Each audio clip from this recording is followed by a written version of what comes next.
મિત્રો, શું તમારે કોઈ સારી યુનિવર્સિટી અને સારા દેશમાંથી ઓછા ખર્ચે અભ્યાસ કરવો છે?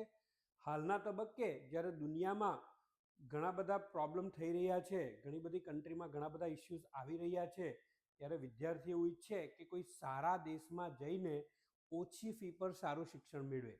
આજે હું તમને વાત કરીશ દુબઈ વિશે. જી હા મિત્રો, ધોરણ 12 પછી કે ગ્રેજ્યુએશન પછી તમે દુબઈમાં સારામાં સારું શિક્ષણ મેળવી શકો છો. એવી યુનિવર્સિટી છે જેનું વર્લ્ડ રેન્કિંગ છે. તમે યુએસ યુકેને સમકક્ષ યુનિવર્સિટી મેળવી શકો છો. તમે સારી પાર્ટ ટાઈમ જોબ કરી શકો છો અને એક સારું ભવિષ્ય તમે બનાવી શકો છો. દુબઈમાં જો તમારે અભ્યાસ કરવો હોય તો કેટલી ફી થાય, કઈ રીતે જવાય, ઇંગ્લિશ ટેસ્ટ આપવાની જરૂર છે કે નહીં, આવા તમામ પ્રશ્નોનું નિરાકરણ તમને ડીસીએ બારડોલી ખાતે મળશે. જો તમારે પણ દુબઈ અભ્યાસ કરવા જવું હોય તો આજે જ ડીસીએ બારડોલીનો સંપર્ક કરો. Thank you.